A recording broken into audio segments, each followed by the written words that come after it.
off. Stream is starting and waiting for it to connect to all the places. Let's see.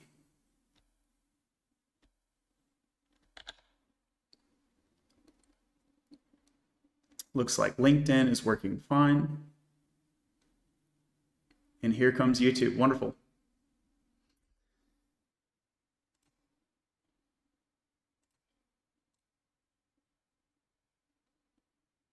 All right, well, thanks everyone for joining.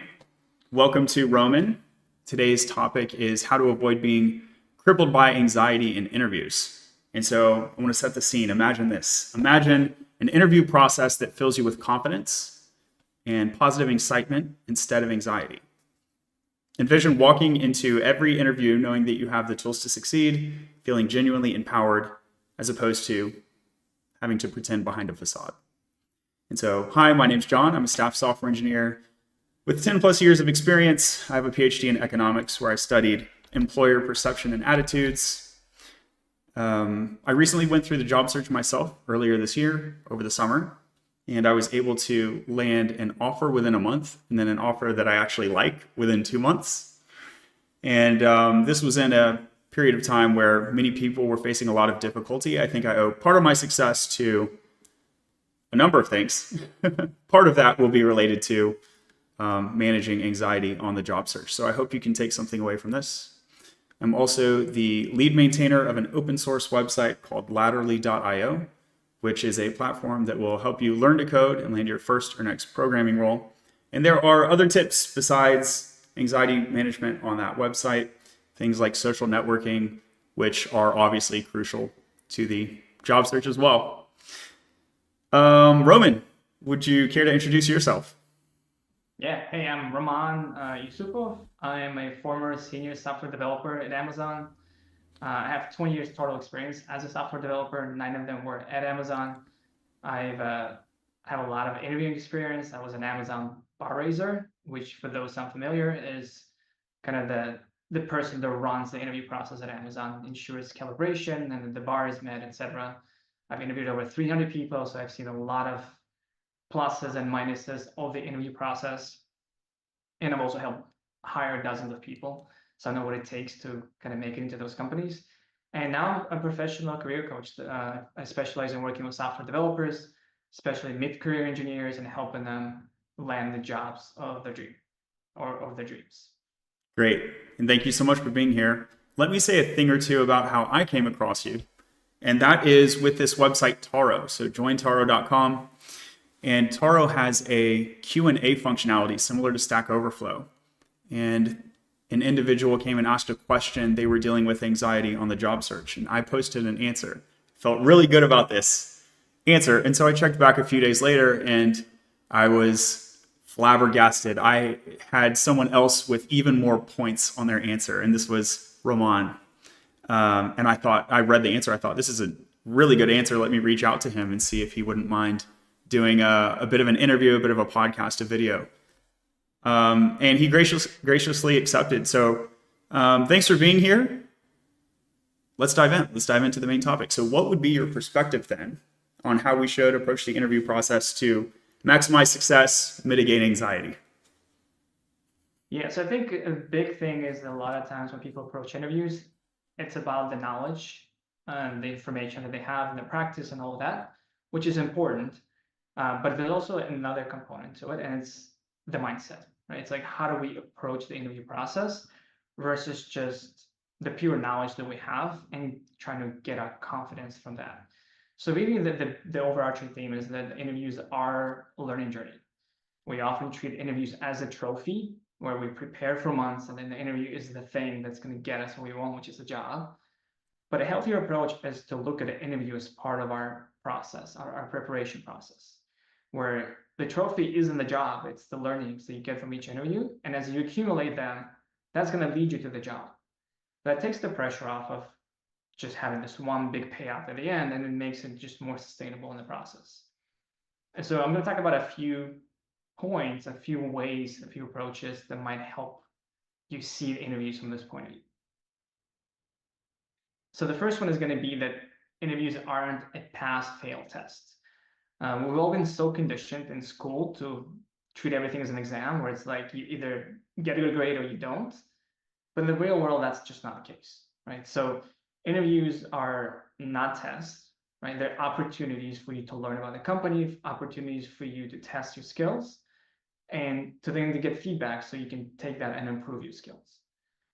So whereas in school you can have one final exam, you don't pass, you have to do the class over again. Well, here you can go back and do another interview in a short while and then try again. There is no like this 1 year waiting period to go try again. So that the stakes are much lower. Another thing is a lot of times there's a dynamic of the interviewer and the interviewee where the interviewer is almost on the pedestal, right? Where you're trying to prove yourself to the interviewer. And that's not really the case, because if you think from their point of view, they're looking to hire a colleague, right? Most of the time you'll be talking to other engineers, maybe managers, and they're not looking to hire somebody to report to them. They're looking for somebody they want to work with. And so it's really about collaboration, like you're their colleague versus you trying to prove your knowledge and prove your worth, that like you're worthy of hiring, right? Because even if you prove your technical skills, they still have to want to work with you as a colleague. And that only comes through if you actually just approach it that way and you take the pressure off of trying to impress. So yes, I mean, engineering in the big part is about problem solving together. It's not about proving to your fellow colleagues that you can do or how smart you are. It's about working together to solve problems. Particularly at Amazon scale, the volume is absurd, right?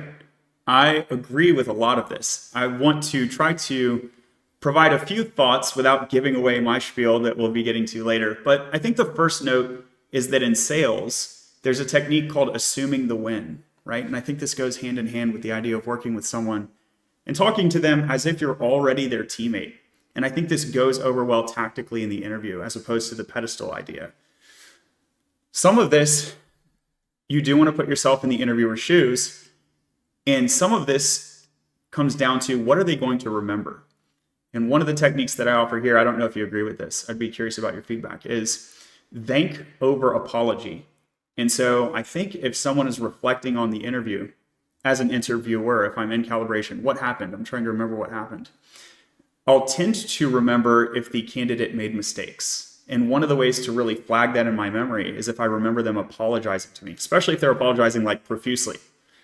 On the other hand, if the other person thanked me or gave me a compliment, let's say I gave them a hint and they said, "Oh, great point."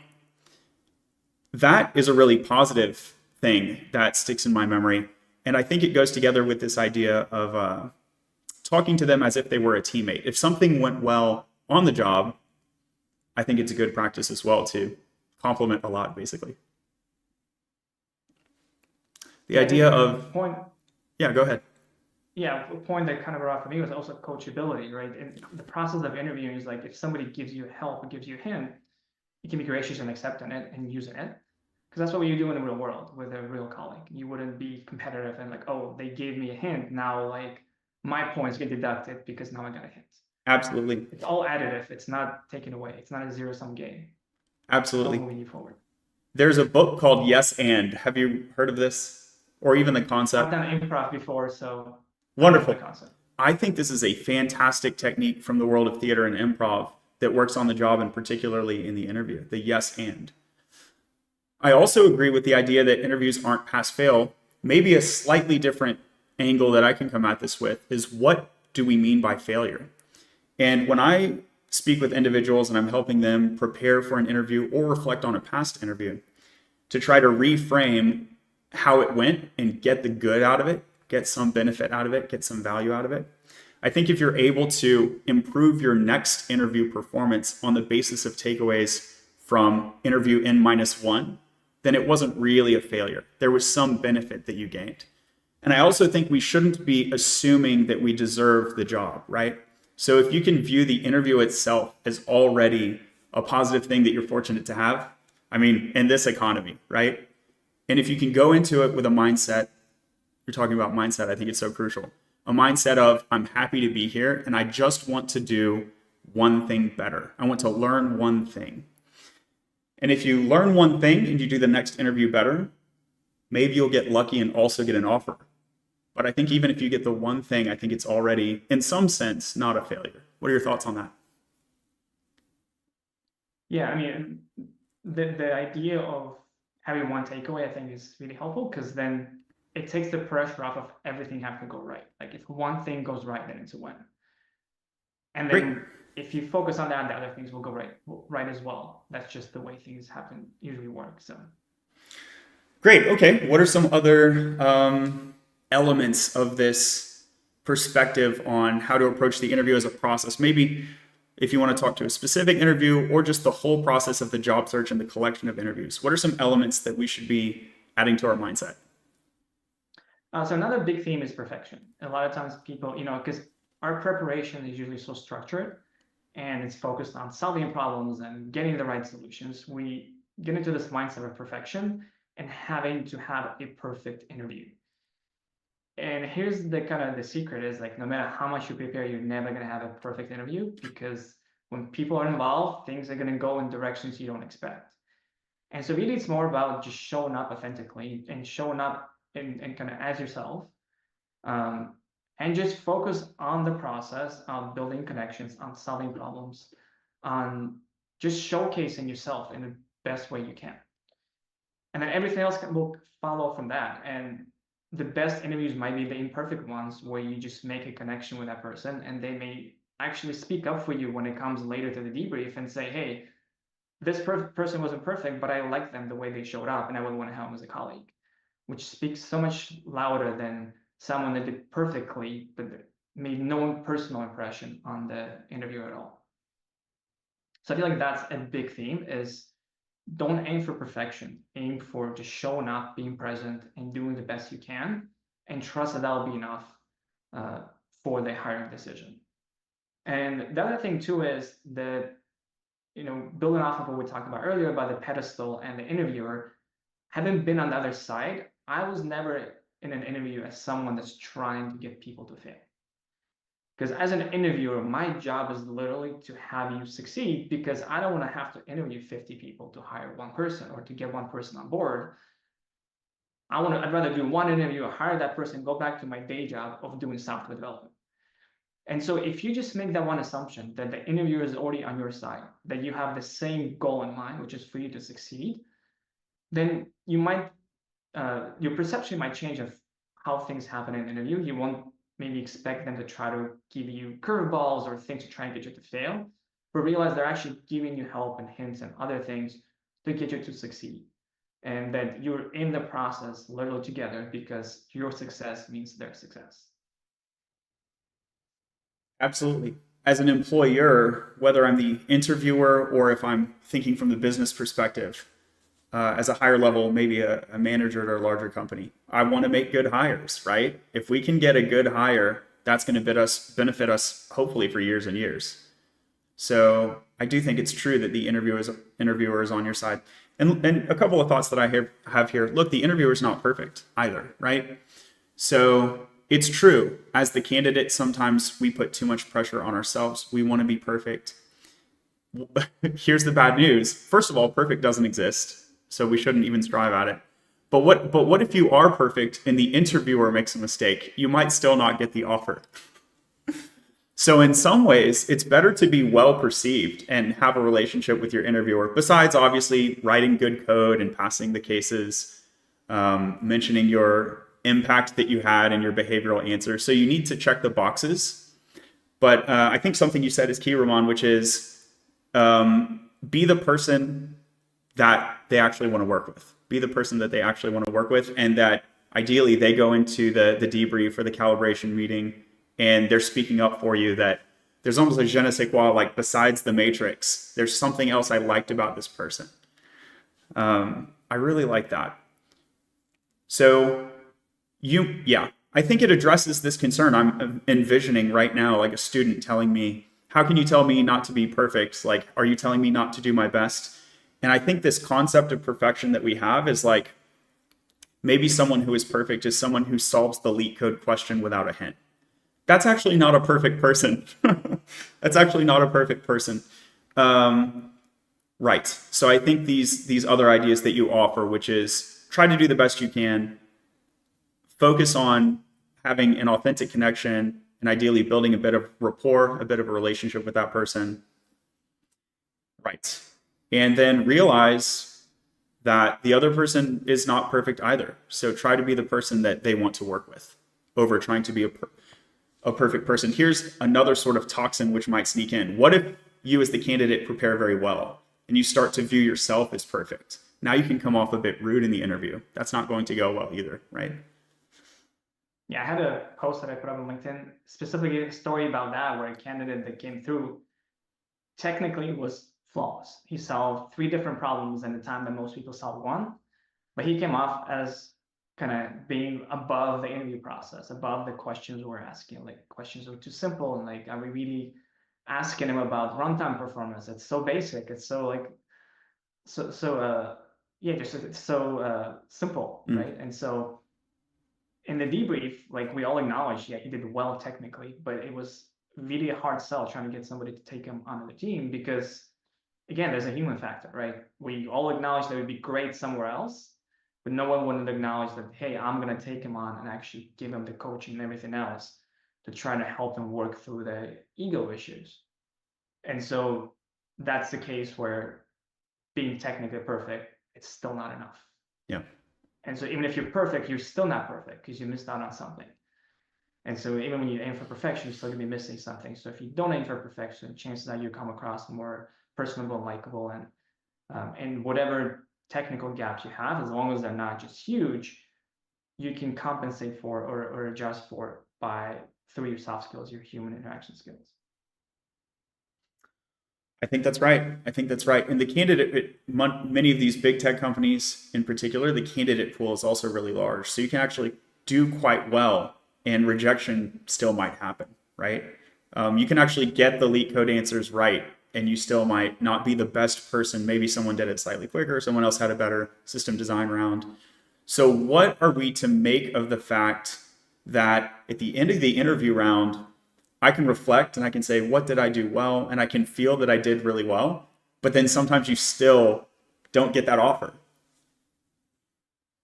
Yeah, so I mean, one thing is that, even if you feel that you're the perfect fit for the job, you still might get rejected, right? And it's a mutual fit. It's almost like dating, right? You might feel like they were a good fit for you and you did the best you could, but they may not feel the same way back. And so I think it's just a part of the interview process as the rejection will happen. And even the smartest, the most technically gifted candidate is not going to get every job.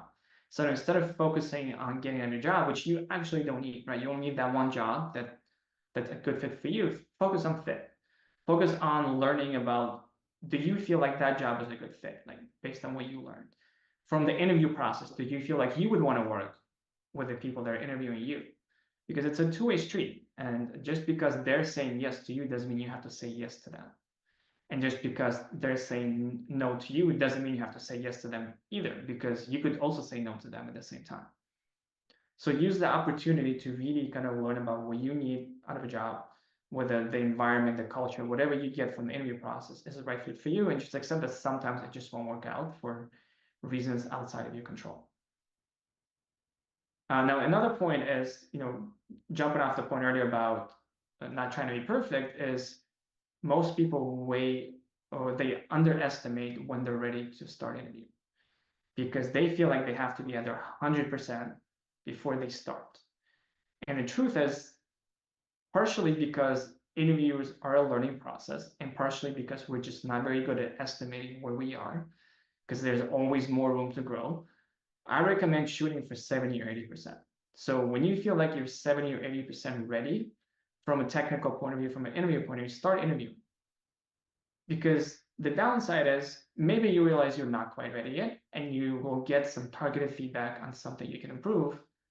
But the plus side is, what if you are ready? You could have spent, the last 10, 20, 30% gets incrementally harder to close a gap on. So moving from like 20 to 70% might take you the same time as moving from 70 to 80 or 90% of readiness or perceived readiness. And so you want to optimize for your time and not spend time on something that may be completely unnecessary. it's much better and easier to get feedback and then target your preparation and the gaps and everything else to that than wait until you're 100% ready to realize you were way over prepared and you could have had a job 4 months ago. And then the last thing is that don't define success as getting a job. And I know this sounds weird when you're interviewing to get a job, because many of you probably have reasons why you want to get a job. You may have been laid off, you may need the money and everything else. But if you make the job the ultimate goal, then everything becomes pass fail, right? Because as soon as you don't get a job, you come back to that mindset of you failed the interview. And it makes it really hard to actually succeed, because if you don't get a job at every interview and you fail, you actually set yourself back and you have to come back and rebuild yourself, rebuild your confidence and start again. And so if your goal is to actually succeed, you have to be willing to let that go and instead define success as doing your best. Focus on the process, not the outcome. Know that every time you do your best and you learn something new, you're one step closer to the job. And while it may not feel as, it might not give you as much dopamine as getting the job, it's the thing that actually will get you there versus just getting the job on the first try without, having to go through 10 interviews, because the chances of that happening are actually pretty low. So it's really about just focus on the process, let go of the outcome, and trust that it will come if you do the right things. I love it. And at the end there, you started to hint about the probability game of interviewing. And when I get onto my spiel, this is actually a core pillar of my mental model, because someone might say to you, Ramon, how can I not view this as the goal? This is the whole point, right? And the answer is exactly what you mentioned. There's a motivational effect that is optimized by looking at the job search as having a terminus rather than the particular interview. Ideally, I can come detached to this interview and just enjoy the moment. And I actually have very little skin in the game about whether I pass or fail this interview. And I can authentically, as you mentioned earlier, I can authentically connect with the person there. And I can genuinely tell them, like, hey, I had a great time, whether or not I get an offer. Like, thanks for chatting with me. Thanks for your time. And I can have such a detachment if I can build confidence that I will get the job I need by the time I need it. I will be taken care of. I have a plan for the job search that is so well founded, the current interview performance actually is statistically undetectable. It actually is statistically irrelevant. So I think that's a really important point, and I'll pick back up on that momentarily. Let me try to recall in reverse order a couple of your other points. One of them, I won't do this in reverse order. I'll jump around a bit since we're on the note of statistics. The audience may have heard your advice around 70 to 80%, and they may have heard, this sounds ad hoc. This sounds arbitrary. Where does this number come from? I think there are two really important statistical notes to mention here. So I'll just drop them. One is this concept of the normal distribution. So anytime you have a large volume of applicants for a job, you're going to get a distribution of performance. And these typically follow what's called a normal distribution. Within one standard deviation of the mean of the normal distribution is about 70% of the performance of candidates. So the 70 to 80% range is built on the data, that one standard deviation. And then on the 80%, we have this Pareto principle, which is kind of a rule of thumb, the 80-20 rule. And we use it exactly as Ramon described, which is to say, in many cases, you can allocate roughly the same effort to get to 80% success, and then it will take at least that much to get the remaining 20. So from an investment perspective, how should we best use our time? It's often really, really smart to go exactly in that 70 to 80% range that he mentioned. So I want to defend that, and then I want to point out the laterally leak code kata, which is an alternative to like the blind 75 or the neat code, 150?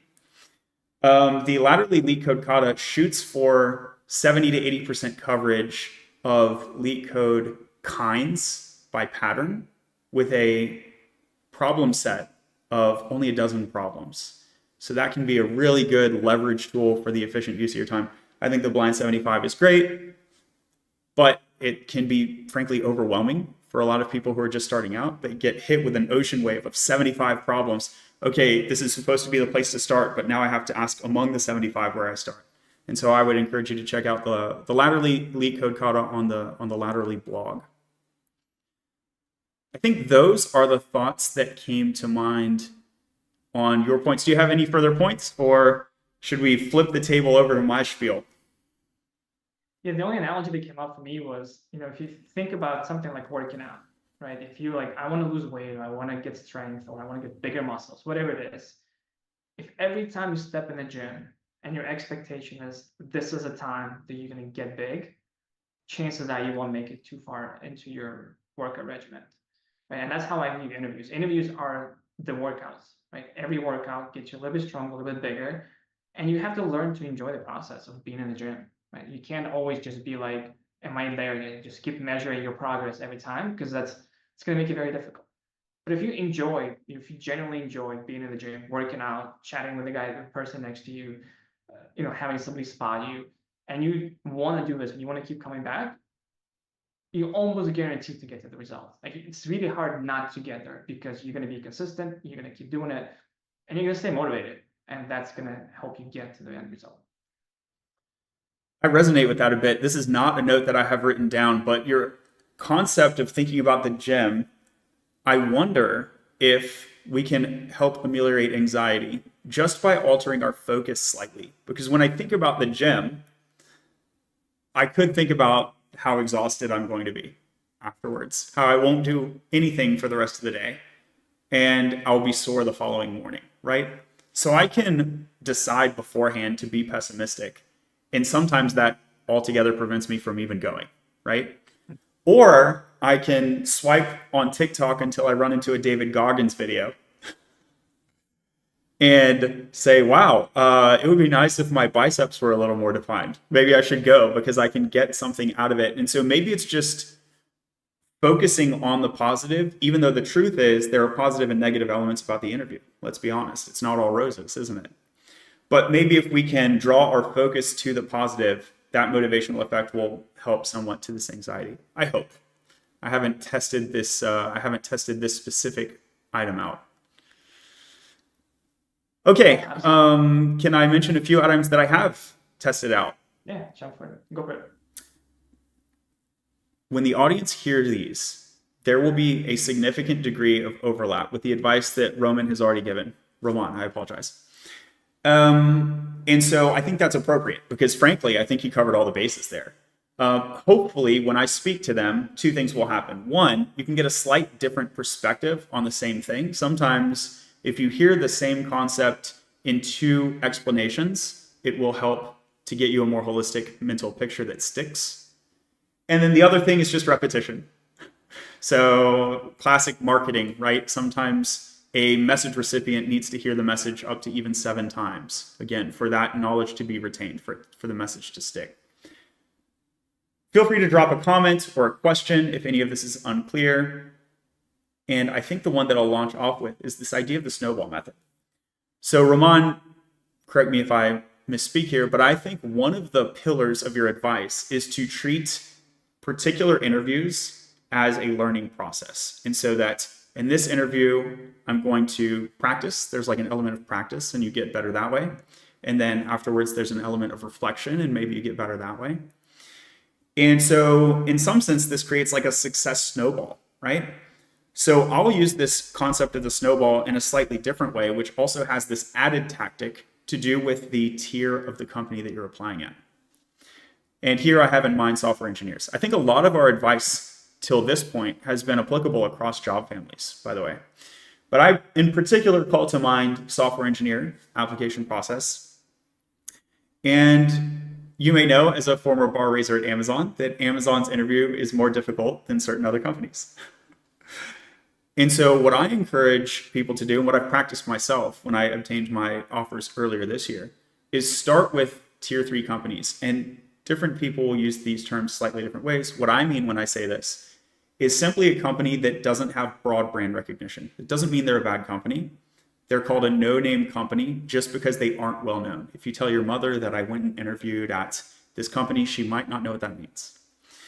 Then I think of a tier 2 company. This is a company that has broad name recognition, but it may not be considered a tech company. Tech may not be their main focus. I think the national stores like a Walmart would be a really good example where you can imagine speaking with your mother and she would go, oh, I'm familiar with what that is, but isn't that a grocery store? or retailer.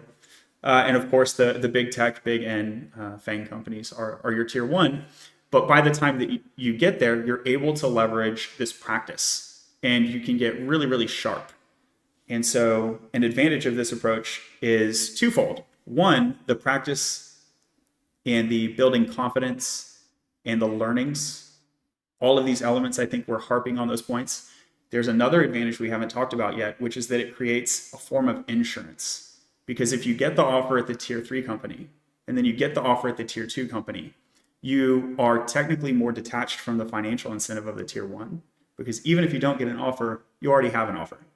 So there's this secondary benefit, which is an insurance effect, and there's a tertiary benefit, which is the positioning for the offer negotiation. If you're able to approach tier 1 with an offer already in hand, granted, there is such a gap that having that tier 2 offer may not give you much bargaining power. I would offer that it's probably better than nothing. Let's see. Do you have any thoughts there, or should I go on to my grand idea number 2? Yeah, the only adjustment I would make is because not everybody's targeting FANG. So let's say you're targeting a startup, then position your tier 1, tier 2, tier 3 in terms of how much you want to work for that company. Because if you know you really want to work for these 5 companies and they're startups, so maybe put them in tier 1 bucket, right? And then there's another set of 10 that maybe you kind of want to work in, put them in tier 2 and so on. And that way you're not starting with the companies that you really care the most about. You're starting with the ones where you can be more detached because they're not your target. Smart. I like that tip. Okay, here's one of my tips. Once I give this tip, I'll be curious to hear your feedback. And my tip here is go ahead and bomb. If you're worried about bombing, just do it. In psychology, there's the concept of exposure therapy, where this has happened for me. I have failed enough interviews that I just kind of assume that I don't have a right to an offer. I just kind of assume that I will fail. And then with some probability, I'm wrong and I get an offer. Great. And so I'm actually not putting much emphasis on this interview today, besides hopefully learning something, hopefully meeting a person. Those are what I'm coming to the interview with. And right, just sort of setting that expectation low enough and creating an interview plan that is able to yield an offer within the timeline that I need an offer so that I can pay my bills and so on, accounting for runway, accounting for whatever I have in savings. Building this plan and then trying to face that first. When do I get started? What if I'm not ready? Let me just go ahead and bomb. And part of the bombing will be the feedback of how ready am I? I'll have a more realistic picture because I did a real interview. What are your thoughts on this? Yeah, I feel like it's kind of like two sides of the same coin, what I mentioned earlier about like do it when you don't feel 100% ready. And for some people, the idea of bombing might resonate, like, yeah, I just want to try it to get the jitters out. Some people might be like, oh, I don't want to bomb. That's the scariest thing in the world. So use whatever language that's helpful to you.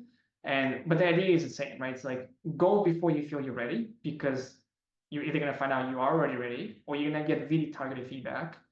And then you're going to know what to work on next instead of just broadly doing, the next 150 lead code questions. That's great. Let me jump to, so the idea of using a different vocabulary, which might be better for your own self-talk. I think this is actually underrated and really powerful. So speaking of psychology, we talked a bit about the exposure theory. There's another concept of cognitive reframing. And it really sometimes just comes down to wording. I think when you or we may be giving advice to some people, when I give advice about how to make a business proposal, say, or use this yes and technique that we mentioned earlier, often it will come down to building a habit of being able to use a particular vocabulary. Use this word, avoid this word. And I often speak to this with an external focus, like I'm making a presentation. But the truth is, this is really powerful for self-talk as well.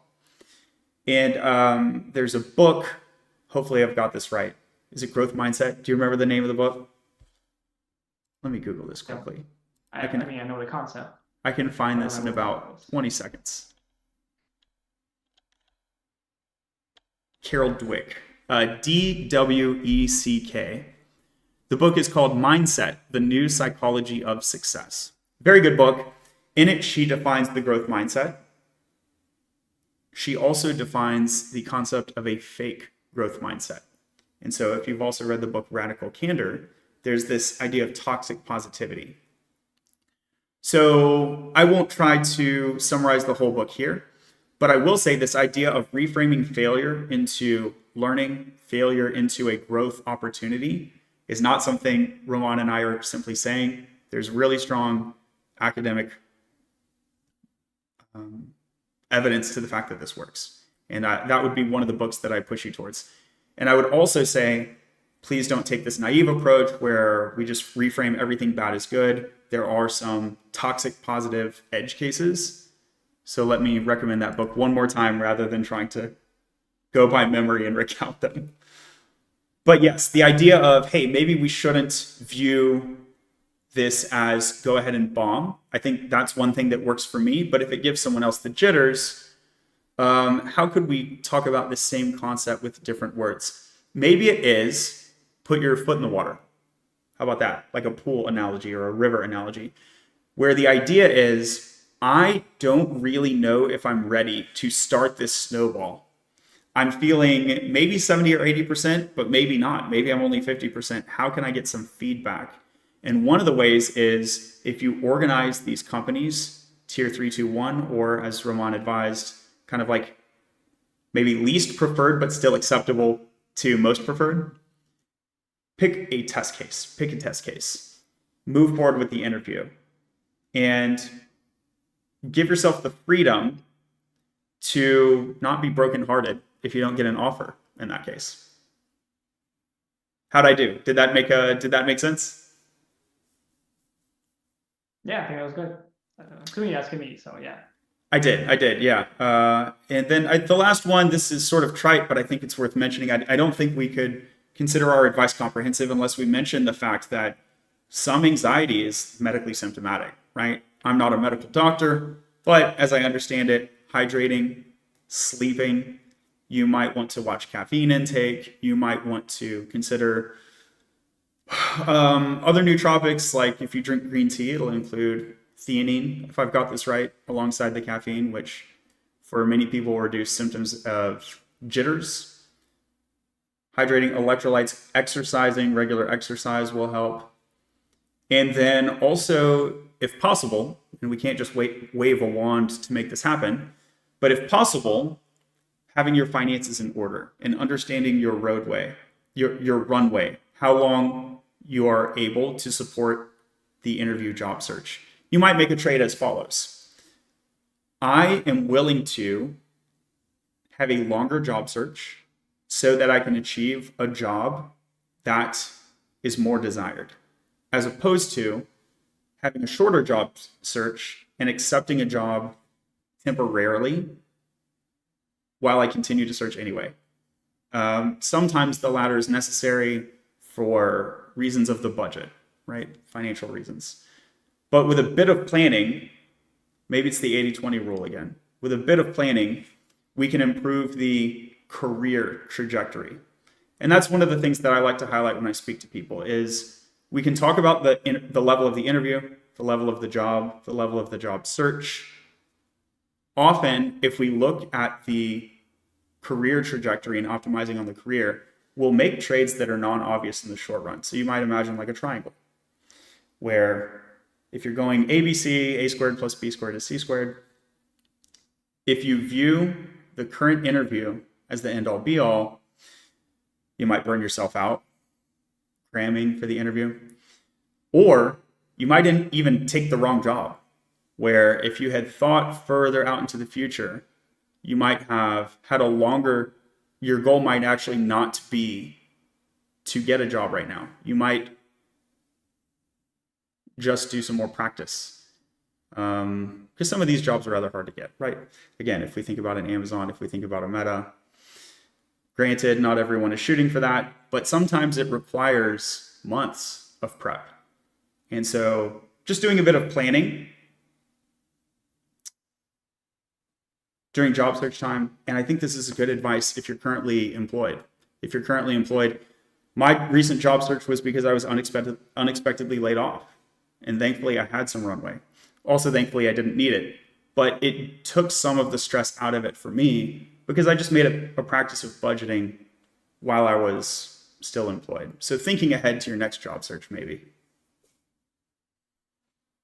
Yeah, I think the good point to think about is like, what are your goals, right? I think that's maybe what we get into is when you start a job search, it shouldn't be just, I want a job, because that's a very general goal. And if a goal is general, it's hard to succeed because how do you know when you've succeeded? Yeah. Because you could have a job and still be miserable. So that may not be what you're looking for. So really understand what are the reasons that you're looking for your job. If you've been laid off, the reason might be money. That's fair. So then maybe you're looking for the best job you can find within the time period. But if you currently have a job, then your reasons might be that you want to improve some aspect, whether it's financial, whether it's a better project, whether it's a more inclusive team. But just know what that is, because ultimately, if you succeed at a goal that makes you miserable, then you haven't succeeded. That's exactly So right. that starts with setting the right goal so that when you do succeed, you actually feel good about what you've accomplished. That's exactly right. That's what I'm highlighting. And I guess I'm just encouraging folks to consider whether their goal really is to get a job now or whether their goal is to maximize their career. And sometimes maximizing the career means spending more time in the current job search. And another item here, which might make us not want to accept an offer even if we get one. This is like a confusing thought to some candidates on the current job search. But you said it right. The goal is not just to get an offer, because sometimes you can get an offer and it's actually not a mutual fit. And so let me say one example of why, even if you get an offer, you might not want to take it. And that is the onboarding period. So when you are choosing between offers, maybe you're in a very fortunate situation. You have 3 offers. One of the factors I would encourage you to consider is, where can I make a quick impact so that I can ideally onboard and look good to my manager and set myself up for a good performance review, begin collecting anecdotes for my STAR method in the next job search.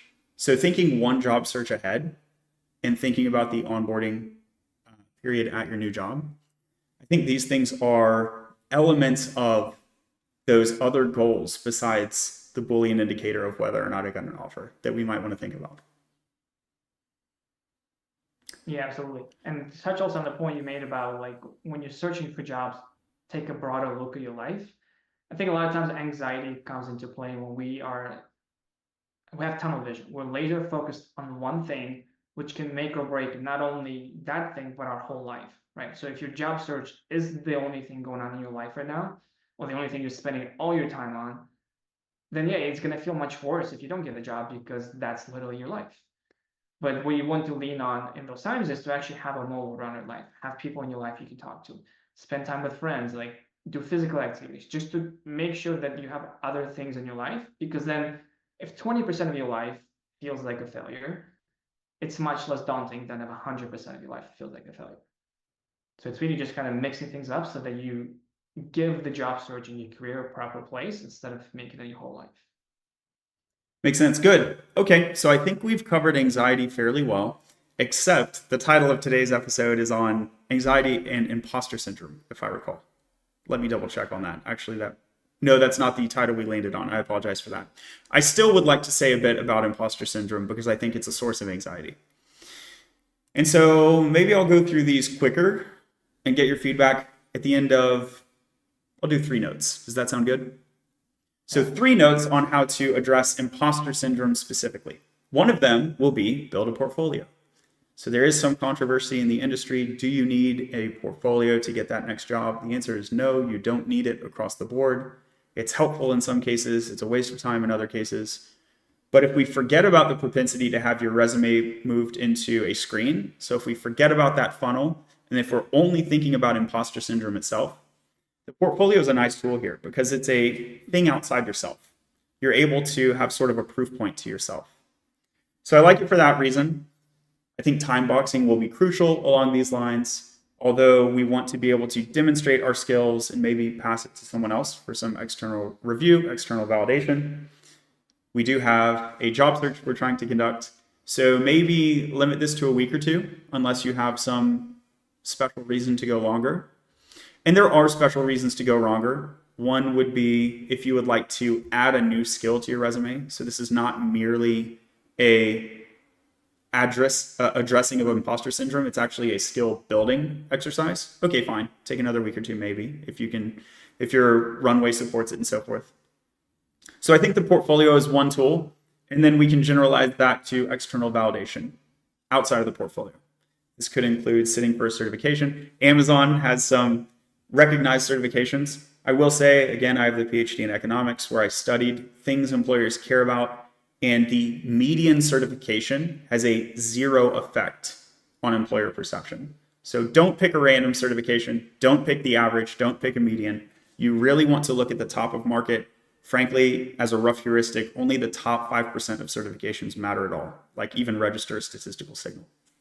So there are some good ones, but be highly selective. Don't just take whatever Google ads floated up that day. Certifications and humans. Humans are a great source of external validation. You can leverage selection bias in your favor here by talking to humans that are, let's say, your hype people that you know have a generally positive attitude, rather than surrounding yourself with pessimists, which may lead to deleterious social effects. So you can do things like asking for a mock interview. You can do things like sending them your resume, ask them to review your resume.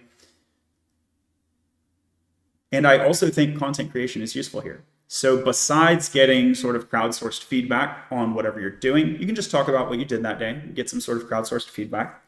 You're also building a kind of proof that you're learning things because you're documenting that you're learning things. You're building a kind of proof that you can later reflect on. Just as we said, try to learn one thing from the interview. I think this is a good rule to generalize to each day. If we treat the job search as our job while we are on it, 5 days a week, I should be able to reflect on Monday. What is something that I did or learned? What is something that I did or learned? And you can just document that with content creation. And as a fortuitous side effect, you'll sometimes get inbound jobs or opportunities for referral, or these social connections, just meeting people who are nice to you, basically.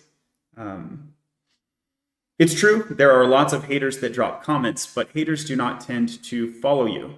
So that actually tends to fall off if you're persistent with it. And then the third thing that I would note is, the numbers game. I think we talked about this a few times, but let me just harp on it. One thing that's interesting, I've heard, maybe this is rumor, is that even among big tech engineers on the job currently, the propensity of any of them to pass their own loop is about 50% if they had to immediately take the loop. And so think about the statistics of that. Even a good engineer, in statistics, we have this concept of level of significance. This can be set at various places, 1, 5, 10, and so forth. In medicine, sometimes you'll have a 0.0001 level of significance for medical efficacy. But 5 or 10% is usually considered like a reasonable level of efficacy when you're trying to establish that an effect exists. And so let's just say that we want to give you any advice that will cause you to pass the interview. If you fail an interview half the time, even if you're in ideal state, then you could fail it twice in a row and you would be at 75, and 3 times in a row, and you would still have a significant chance of failing all 3 of them, even if you are truly big FANG level quality. So I think this goes to show, as we've been saying, don't get too much skin in the game on any particular interview. And frankly, it's possible. You could run into a string of bad interviews. And that's why I, again, want to encourage you to play this numbers game. With juniors, I use the law of large numbers because I want them to be able to A/B test versions of their resume, versions of their outreach content, and so forth. And I really encourage them to apply to 80 to 100 places per week. Eventually, you'll start adding up interviews, and that will take some of your time, and so you tone down the application rate when you're interviewing. Additionally, for seniors, this is like totally not necessary to do this many. But when I say play the numbers game, I'm really talking about this range of 80 to 100 for juniors, and then for later career folks, cut that in half or even cut that in a quarter. But one of the things with the students that I see is that they just are way off on the numerical expectation. They can actually have this robust statistical confidence where I genuinely don't care if I pass this interview because there's really good statistical evidence that in a month or two, I'm going to have an offer. And so, again, not to demean the company who's giving you that benefit of interviewing you, like we should be truly thankful for that opportunity, but you don't need to feel bad when you can have confidence in a job search outcome that genuinely has no statistical dependency on any particular interview. Yeah, break down the numbers first. So like if somebody's applying for 100 interviews, what is or how many actual job offers could that result in? Let's say in an average case per One. week, and then how many interviews are translated? 100 applications might result in one offer. So here's some of the things that I've seen in the funnel. This varies over time and it varies by your level. So I'll use recent numbers reflective of my 2024 job search.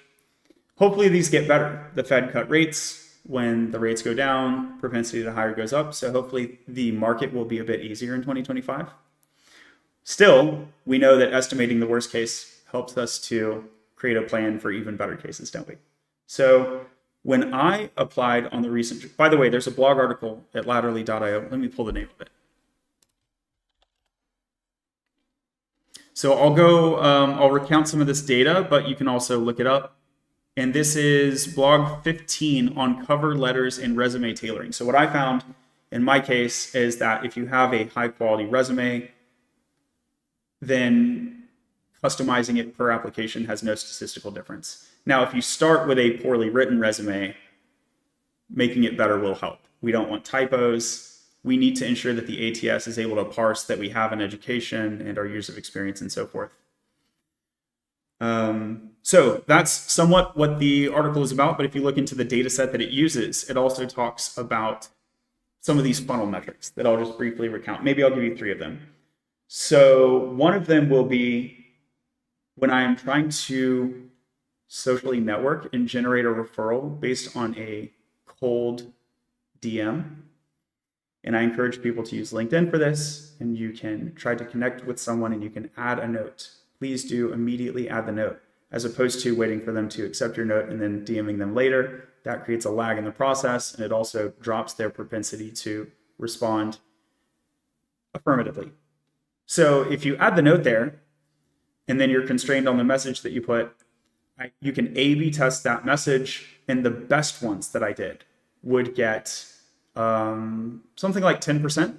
I would actually get a referral about 10% of the time from cold outreach. A tip that I have here is punch up, down, and sideways. So the question is, who do I talk to when I'm seeking referral? I encourage 3 job families, the fellow engineers, fellow individual contributors, managers at all levels. I'll go up to the CTO for some companies. And people who are, managers, contributors, and technical recruiters. And then among the engineers, up, down, and sideways. So those over my level, at my level, and I will even seek a referral from people who are, according to title, at a lower level than me. And I've seen success in all cases. So sometimes I'll see with a job seeker a fear to request a referral from a higher title. And don't. I mean, you may or may not get it, but even having someone who adds you into their network, even if they don't give you a referral, it's a valuable connection. So there's a saying which I quite like, which is shoot for the moon, even if you miss, you'll land among the stars, right? And I think this is a good general approach. So that would be one of the metrics, is you try to get this referral about 10% of the time. And then how do you move through the pipeline? I don't know. I only have my own data to go on. I don't know what the market average there is there. But what I think we should be seeking, rather than any particular number, is we want to see that number go up over time. So that if you are having interviews each week, then you are able to go from round 1 to round 2, say, more often as the weeks progress. And I think that's good enough. What do you think? Yeah, I think the biggest thing that I've seen is people overestimate what the results should be. So I've worked with somebody who applied for like 20 or 30 jobs and they got like 2 or 3 interviews. And they're like, oh, this is miserable. Like I only got 2 or 3. It's not 10%. miserable. Like 10% is a pretty solid number. Yes. And so I can't tell you what the number should be, but that's a fairly good number in this market for getting interviews. And so I think a lot of times people get discouraged because they're seeing numbers, the absolute numbers that are low because they're putting in the effort that's low, and they're making that a sign that the process isn't working, versus realizing, like looking at the percentages, like, oh, this is actually pretty good. Yeah, I think that's right. And I, frankly, even less than 10%, if we're talking about an individual who goes to round one or the initial screen and then ends up with an offer, I would be happy with even 5%. Well, this is just for interviews, right? This is just getting the interview. And then from Right, there, yeah. obviously you're not going to get every offer from that process. But I think 10% for getting interviews is still a very, very respectable number. Well, and let me add, I think 10% with the referral is respectable and reasonable. But if you do not have a referral, don't be surprised if you need to apply to 100 places to get one interview in 2024. If you don't have a referral and if you're not doing any social networking. So I consider the social networking as essentially table stakes are required whenever you apply. I did use an AI tool as well. And so I kind of threw it away because I was testing. I threw away some applications to this AI tool where I didn't bother to social network at those companies. And it was around 1%. It was around 1%. So as a use of my time, it was fairly nice because I applied to something like 200 places within a couple hours of work. So as a lever on my time, it was pretty nice. But the percentage of application to interview, if you're not doing the social network, I wouldn't even look at the metric. Like I just don't even think it's worth evaluating if you haven't included trying to seek a referral. Thank you so much for your time. Anything else? What are we missing? I think we've covered everything pretty well here. Great. So maybe we'll do just try to recap a couple sentences here. So if I've got this right, Roman, you're encouraging the audience to view the job search as a learning process. I 1000% agree. My slightly different angle, it's not a disagreement. It's not really even a different take. It's perhaps a different description of the same take, is that I would encourage the audience to embrace the interview as a growth opportunity. Every interview is, rather than a pass-fail test, it's a growth opportunity. What else? We said be authentic. And don't seek perfection. And then play the numbers game and persist and hang in there. Persist and hang in there. Okay, so maybe I'll move on to some next steps for the viewers. One will be make sure you tap the like button and subscribe to the channel. Hit the notification bell if you're on YouTube in particular. Please note this stream will be persisted to YouTube. So feel free to share it with your network and encourage your network also to subscribe, because there will be a forthcoming related video with 10 more concrete tips that are, rather than based on consulting our expert Roman, these other tips will be derived from the academic literature, as well as just a variety of social influencers that I found online that had their various tips that I cobbled together. So stay tuned for that. 10 more concrete tips on handling anxiety from those other sources. And I'd love to hear about your own interview situations. You can leave a comment in this video. You can join the Latterly Discord. The Discord server link should be in the description. Don't forget to check out Roman's contact information. And thanks to Roman for joining us. Thank you so much for your time. And thanks to the audience for being here. Any final notes? No, just keep at it. I think everyone has everything they need to succeed in the job search process. It's just sticking to it and